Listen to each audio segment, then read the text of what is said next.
আজ থেকে শুরু হতে যাচ্ছে বারিধারা ফাউন্ডেশনের ফ্রি গ্রাফিক্স ডিজাইন কোর্স। আশা করি সবাই আমাদের সাথেই থাকবেন। তো চলুন কথা না বলিয়ে আজকে মূল টপিকসে ফিরে যাই। আজকে আমরা শিখব অ্যাডোবি ফটোশপ সম্পর্কে। অ্যাডোবি ফটোশপ সম্পর্কে শিখব অ্যাডোবি ফটোশপ কি এবং অ্যাডোবি সম্পর্কে কী কাজ করে এবং কোথায় ইউজ করা হয়, আমরা সেসব সম্পর্কে আজকে জানবো ইনশাল্লাহ। তো কথা না বাড়িয়ে চলুন আমরা কম্পিউটার স্ক্রিনে চলে যাই। তো কম্পিউটার স্ক্রিনে চলে যাব, এটা হলো অ্যাডোবি ফটোশপ সফটওয়্যার। তো অ্যাডোবি ফটোশপ সফটওয়্যার আমরা ওপেন করব। ওপেন করলে আপনাদের সবারই এমন একটা ইন্টারফেস চলে আসবে। এখন এমন একটা ইন্টারফেস আসার পরে আমরা এখানে ক্রিয়েট নাও লেখা আছে, আমরা এখানে ক্রিয়েট নাও এর উপরে ক্লিক করব। ক্রিয়েট নাও এর উপরে ক্লিক করার পরে আমরা এখানে নতুন একটা পেজ ক্রিয়েট করব বা নতুন একটা আর্টবোর্ড ক্রিয়েট করব। এখন আমরা এখানে অনেক কিছু দেখতে পাচ্ছি, এটা বলে ডকুমেন্ট নেম, এটা বলে ডকুমেন্ট নেম। ওকে, ডকুমেন্ট নেম। তবে আমরা কাজে যাওয়ার আগে আমরা একটু জেনে নিই অ্যাডোবি ফটোশপ সম্পর্কে। অ্যাডোবি ফটোশপ কি এবং কি কাজ করে। তো যদি অ্যাডোবি ফটোশপ সম্পর্কে, অ্যাডোবি ফটোশপ কি, what is graphics, what is Adobe Photoshop যদি বলা হয়, তখন আমরা বলতে পারি যে অ্যাডোবি ফটোশপ হচ্ছে একটি ফটো পিক্সেল এডিটিংয়ের সফটওয়্যার। নিজের আরও যদি সহজ ভাষায় বলতে পারি যে নিজের মনের মাধুরী মিশ্রিত করে একটি পিকচার এডিট পূর্বক গ্রাফিক্স ডিজাইন করার ফটোশপের কোনো জুড়ি নাই। তো আরও বলতে পারি অ্যাডোবি ফটোশপ বিভিন্ন কালার ব্যবহার বা অ্যাপ্লাই করে বিভিন্ন ধরনের ইফেক্ট দিয়ে কাঙ্ক্ষিত রূপ উপস্থাপন করা যায়। আরও বলা যায়, এক কথায় বলা যায় ফটো পিকচার বা ইমেজ এডিটিং সংক্রান্ত এমন কোনো কাজ নেই যেটা ফটোশপে করা হয় না।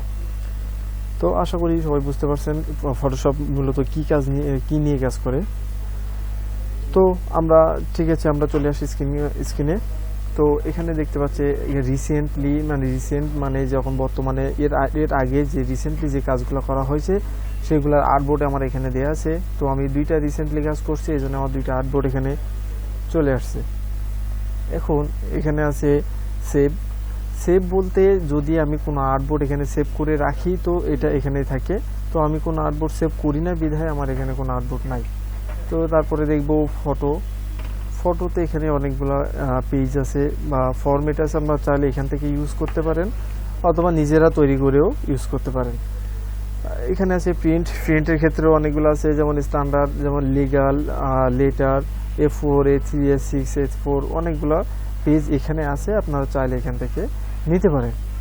তারপরে আমরা আছে এখানে আর্ট ইলাস্ট্রেশন, আবার এখানে আছে ওয়েব যদি কোনো কাজ ডিজাইন করার পরে ওয়েবে সাবমিট করেন তখন সেক্ষেত্রে এখানে ওয়েবের মাপ দেওয়া আছে, আপনারা চাইলে এখান থেকে ইউজ করতে পারেন। তো আজকে আমরা যেহেতু শুরু থেকেই জানবো, এই জন্য আমরা একটু অল্প অল্প করে জানবো, যখন আমাদের বিস্তারিত প্রয়োজন হবে অবশ্যই আমরা সেখান থেকে আলোচনা করবো ইনশাল্লাহ। তো আজকে আমরা শিখবো যেটুকু প্রয়োজন আমরা সেটুকু, মানে যেটুকু খুবই ইম্পর্টেন্ট আমরা সেইগুলো নিয়ে আলোচনা করবো ইনশাল্লাহ। তো আপাতত আমরা এখানে যাচ্ছি না, আপনারা রেগুলার ট্রাই করে দেখবেন কি কাজ করে। এখন আমরা রিসেন্টলি দেখবো, আমরা নিজেরা একটা কাস্টম তৈরি করব। তো এখানে আমরা দেখতে পাচ্ছি প্রোফাইল ডিটেলসে এখানে এখানে আছে প্রোফাইল নেম। প্রোফাইল নেমটা হলো যে ফাইল নেম যেটা বলা হয় ফাইল নেম। এখানে প্রোফাইল নেমের উপর আপনি নিজের নাম অথবা যে কোনো ফাইল একটা নেম দিতে পারেন। আমি যদি চাই তাহলে আমি আমার নিজের নাম দিতে পারি, অথবা এখানে আমি চাইলে আমার নিজের নাম না দিয়েও আমি এখানে আমি যে কোনো একটা দিতে পারি। টেস্ট নামটা দিলাম, জাস্ট আপাতত দিলাম। তারপরে আমি এখানে আরও দিতে পারি, এখানে যে কোনো একটা নাম দিলে হবে।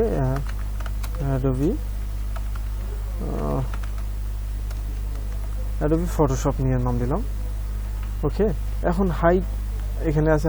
হাইটটা কি? হাইটটা হলো ওয়েটটা হলো আপনার চওড়া বা প্রস্থ যেটার বলা হয়, এবং হাইটটা যেটা উঁচু লম্বা সেটার বলে হাইট। তো আমরা এখানে আর এখানে আছে পিক্সেলটা কি? পিক্সেলটা হলো অনেকগুলো ডটের সমন্বয় যেটা তৈরি হয় সেটাকে বলে পিক্সেল। এখন এখানে এর পিক্সেলের ভেতরে আমরা অনেকগুলো দেখতে পাচ্ছি, আমরা ইঞ্চি, সেন্টিমিটার, মিলিমিটার, পয়েন্টস, এমন অনেকগুলো অপশন আছে। এখন আমি এখানে প্রথমে পিক্সেল দিয়ে কাজ করব। যদি আপনার কখনো যদি ইঞ্চি প্রয়োজন হয়, যদি কেউ যদি বলে আপনার ইঞ্চিতে ডিজাইন করে, তখন সেক্ষেত্রে আপনি ইঞ্চিতেই ডিজাইন করতে পারেন। এখন এখানে আছে সেন্টিমিটার। সেন্টিমিটার যদি কেউ চায় সেন্টিমিটার ইউজ করতে, তবে অবশ্যই সেন্টিমিটার আপনি ইউজ করতে পারেন। সো আমি আপাতত পিক্সেল দিয়ে ইউজ করছি। সো এখানে আমরা নিজের মতো একটা হাইট ওয়েট দিয়ে নিব। এখন ওয়েট 1000 থাকবে এবং হাইটটা আমি এখানে আমি দিয়ে দিব। সরি, এখানে রেজুলেশন 72 আগে করা লাগবে। রেজুলেশন 72 দিয়ে দিলাম। রেজুলেশনটা কি আমি সেটা আগে ক্লিয়ার করি। রেজুলেশনটা হলে দেখবেন কিছু কিছু ইমেজ যখন আমরা জুম করে দেখি, তখন সেক্ষেত্রে কি হয়, ইমেজটা ফেটে যায়, ছবিটা ফেটে যায়। তখন সেক্ষেত্রে রেজুলেশন কম থাকায় আপনার এটা ফেটে যায়। এখন রেজুলেশন কখন ফাটে না আর কখন ফেটে যায়, যখন রেজুলেশন কম থাকে তখন ছবিটা আপনার কোনো ইমেজটা ফেটে যায়। যখন আমি কোনো রেজুলেশন 300 বা তার অধিক হয়, তখন সেক্ষেত্রে রেজুলেশনটা ফাটে না, স্মুথ থাকে। এখন আমি রেজুলেশন কোথায় ইউজ করব, সেক্ষেত্রে যদি বলতে চাই, রেজুলেশন 72 কোথায় ইউজ করি, যখন আমরা কোনো কাজ বা কোনো ডিজাইন ওয়েবে সাবমিট করব, তখন সেক্ষেত্রে আমরা রেজুলেশন দিব 72। এবং যখন আমরা কোনো কাজ বা কোনো ডিজাইন প্রিন্ট করব, প্রিন্টের ক্ষেত্রে তখন রেজুলেশন হবে 300। এখন আপনাদের প্রশ্ন থাকতে পারে যে ভাইয়া আমি 300 কেন দিলে কি আমার কোনো প্রবলেম হবে? না, কোনো প্রবলেম হবে না। কিন্তু যখন আপনি ওয়েবে কোনো ডিজাইন সাবমিট করবেন, তখন রেজুলেশন যদি হাই থাকে, তখন আপলোড নিতে একটু সময় লাগে, বিধায় এখানে রেজুলেশন একটু কম দেওয়া হয়। এছাড়া কোনো কারণ নেই, আপনারা চাইলে দিতে পারেন, কোনো সমস্যা হবে না। সো আমি এখানে একটা আনুমানিক একটা পেজ নিয়ে নিলাম, 500 পিক্সেল দিলাম আমি। আর এখানে রেজুলেশন আমি যেহেতু প্রিন্ট করবো না, এই জন্য আমি 72 দিয়ে রাখছি। সো এখানে আছে এখানে সবসময় ডিফল্টই রাখবেন, পিক্সেল বা ইঞ্চি। এটা আমি এখানে ডিফল্টই রাখলাম, এটা আপনাদের ডিফল্ট থাকাই ভালো। আর এখানে আছে কালার মোড, খুবই ইম্পর্টেন্ট কালার মোড এখানে আছে। RGB সিলেক্ট অবস্থা আছে। ফটোশপে যদি কখনো কাজ করে, তাহলে অবশ্যই ফটোশপ RGB নিয়ে কাজ করে। আপনারা চাইলে পিক্সেল দিতে পারেন, CMYK দিতে পারেন। আপনারা সবসময় চাইবেন ডিফল্ট RGB দিয়েই, ফটোশপে RGB দিয়ে কাজ করে। এখন প্রশ্ন হলো RGB তো একটা সংক্ষিপ্ত রূপ। RGBর ফুল মিনিং কি? RGBর ফুল মিনিং হলো red, green and blue. Red, green, blue. এখন যদি আমি এখানে অনেকগুলো আছে, যদি আমি গ্রে স্কেল দিই অথবা CMYK বা ল্যাব কালার দিই, তখন সেক্ষেত্রে কি আমাদের কোনো প্রবলেম হবে? না, সেক্ষেত্রে কোনোই প্রবলেম হবে না। যদি আপনারা CMYK দেন, কোনো সমস্যা নয়, CMYK দিয়েও ডিজাইন করা যায় বা ইমেজ রিসার্চ করা যায়, এবং RGB দিয়ে করা যায়। এবং RGB এবং CMYK এর মধ্যে পার্থক্য হলো, RGBটা কালার যদি দেন, তাহলে কালারটা আপনার জল টাইপের মতো করে, মানে উজ্জ্বল হয়। আর CMYK হলো যে কালারটা দিবেন সেই কালারটাই পাবেন, প্রিন্ট করলে সেই কালারটাই পাবেন। যখন RGB দিয়ে আপনি কোনো কালার ডিজাইন করবেন, তখন সেক্ষেত্রে যখন প্রিন্ট দিবেন, দেখবেন কালারটা একটু ফ্যাকাশে টাইপের মতো আসছে, যেটা স্ক্রিনে দেখছেন সেটা হয়তো বা প্রিন্টে আসবে না। এই জন্য যখন প্রিন্টের ক্ষেত্রে তখন অবশ্যই RGB দিয়ে করবেন। যেহেতু আমি এখন প্রিন্ট করবো না, অবশ্যই আমরা RGB দিই। যখন প্রিন্টে দিব, তখন অবশ্যই CMYK দিব। তো এখানে আবার আছে ব্যাকগ্রাউন্ড কন্টেন্ট। অবশ্যই হোয়াইট দিবেন। আপনার যদি ব্ল্যাক দেওয়া হয়, ব্ল্যাক দিবেন, অথবা ব্যাকগ্রাউন্ড কালার যদি হয়, প্রয়োজন দিবেন। যেহেতু আমার লাগবে না, এই জন্য আমি হোয়াইটই দিবেন। হোয়াইটে রাখাই সব থেকে ভালো। এটা হলো ডিফল্ট, হোয়াইটে রাখবেন। অপশন আর বাকি থাকলে অ্যাডভান্স অপশনে আমি এখন যাচ্ছি না, যেহেতু আমাদের এখন প্রয়োজন নাই, এই জন্য আমি এখন যাচ্ছি না। সো এখানে আমার আপাতত কাজ শেষ। এখন আমি চাচ্ছি ক্রিয়েটে যদি আমি ক্লিক করি, তাহলে ক্রিয়েটে ক্লিক করলে আমার একটা পেজ, যে পেজটা 1000 পিক্সেল বাই 500 পিক্সেলের যে পেজটা নিচ্ছি, আমি সেই পেজটা ক্রিয়েট করে ফেলছি। এখন এইটার বলে আর্টবুট, এখন আমি ফটোশপের যে ইন্টারফেসটা আছে, আমি এই ইন্টারফেসের সাথে আমরা পরিচিত হব।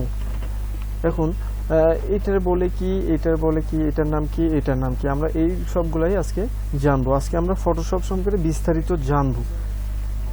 এখন আমরা যদি প্রথমেই বলি যে এইটা যে এখানে আছে file, edit, image, layer, type, select, যেমন filter, 3D view, windows, help, অনেকগুলো অপশন এখানে আমরা পাচ্ছি, এটারে বলে মেনু বার। এটার নামটা কি? Menu bar. তাহলে এটার নাম হলো মেনু বার। আচ্ছা, তাহলে আমরা যদি বাঁ দিকে আসি, তাহলে বাঁ দিকে আমরা দেখতে পাচ্ছি অনেকগুলা টুল বক্স যেটা বলে, এটার নাম হলো টুল বক্স। এটার নাম টুল বক্স। এখন এখানে দেখেন 3 আইকন নাম 2 আইকন আছে, এখানে 2টা আইকন যদি আমি এখানে ক্লিক করি তাহলে দেখেন 2টা কলমে এটা আমাদের শো করছে, 2টা কলমে শো করতেছে। এখন আমি যদি চাই যে না আমার জায়গাটা কম হয়ে যাচ্ছে, আমি জায়গাটা বেশি লাগবে, তখন সেক্ষেত্রে আপনি যেভাবে এখানে আবার এই যে 2 অ্যারো চিহ্ন যেটা আছে এটা যদি আবার ক্লিক করেন তাহলে আপনার কলামসটা এক কলমে হয়ে যাবে, জায়গাটা আপনার আর্টবোর্ডের যে জায়গাটা ওটা বেশি হয়ে যাবে। তো আমি আপনাদের যেটাই প্রয়োজন হবে সেটাই নেবেন, আমি আপাতত এইভাবে নিচ্ছি আপনাদের দেখার সুবাদে। তো এটার নাম মেনু বার, এটার নাম টুল বক্স বা টুল বার, সেটা তো বুঝলাম। কিন্তু এই পাশে এবার আমরা আসি ডান বারে। ডান পাশে আসার পরে এটারে বলে, অনেকে বলে আপনার লেয়ার প্যানেল বা কন্ট্রোল প্যানেল যেটার বলে, অনেকে প্যালেটও অনেকে বলে, আপনারা যেটাই বলেন, লেয়ার বার যেটাই বলেন কোনো ভুল নাই। তো এখন এটার বলে লেয়ার বার, এটার বলে টুল বক্স, এটার বলে মেনু বার। এখন এইটুকু তো বুঝলাম। আর এটার বলে আর্টবোর্ড। এখন আর্টবোর্ডটা কি? আর্টবোর্ডে যদি কখন কোনো লেখাকে আপনি কোনো ডিজাইন, কোনো লেখা যদি করতে চান তো অবশ্যই এই আর্টবোর্ডের ভিতরে করতে পারবেন। যেমন আমি এখানে একটু যদি আমি লিখতে চাই তাহলে আমি এখানে আর্টবোর্ডের ভিতরে করতে পারবো। একটু বড় করে নিই।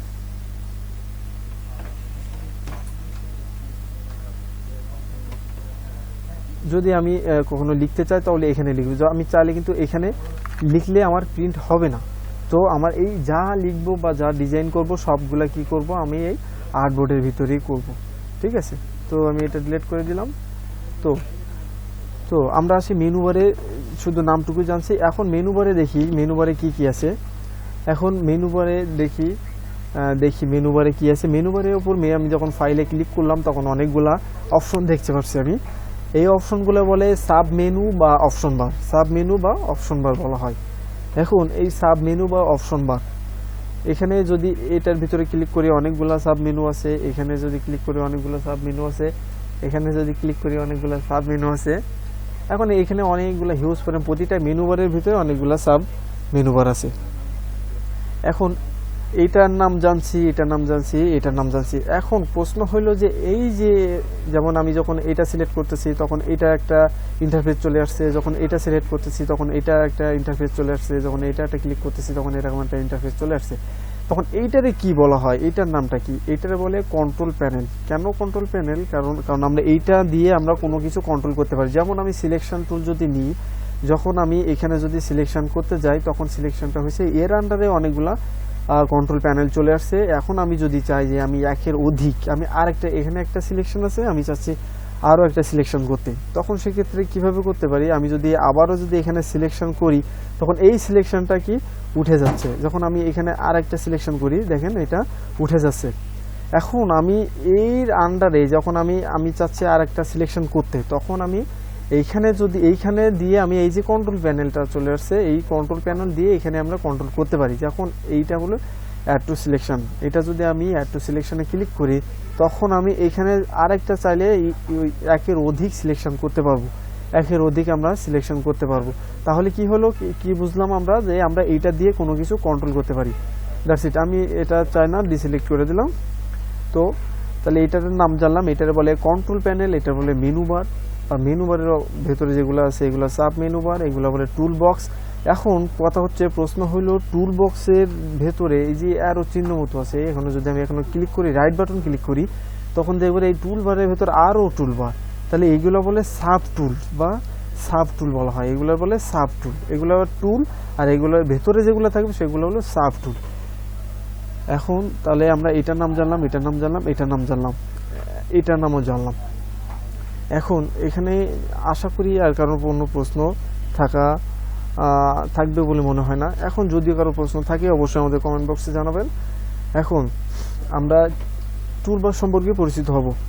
এখন টুলবার সম্পর্কে যদি আমরা পরিচিত হতে যাই তখন আমরা প্রথমেই আসে মুভ টুল, এটার নাম হলো মুভ টুল। এখন আমি ইউজ করি 2018 ভার্সনে। আপনার কোনো লেয়ারের উপরে যদি কোনো মাউসের কার্সার রাখা হয় তখন সেক্ষেত্রে বোঝা যাচ্ছে, মানে ইঙ্গিত করে দেয় যে এই টুলটা দিয়ে এই কাজ করা হয়। এটা 2018-এর একটা খুবই ভালো একটা ইয়ে। এখন আমি দেখব এটার বলে মুভ টুল। এখন মুভ টুল দিয়ে আমরা কি করব? আমরা সবাই জানি সচরাচর মুভ টুল দিয়ে মুভ করা হয়। তো আমরা আশা করছি হয়তো মেবি ভিডিওটা অনেক লং হয়ে যাচ্ছে, এই জন্য আমি নেক্সট পার্ট 2-তে আমি ইনশাল্লাহ টুলবার সম্পর্কে সমস্ত ধারণা ইনশাল্লাহ দিয়ে দিব। আশা করি সবাই ভালো থাকবেন, সুস্থ থাকবেন, আর আমাদের চ্যানেলটা সাবস্ক্রাইব করবেন এবং আমাদের সাথে থাকবেন।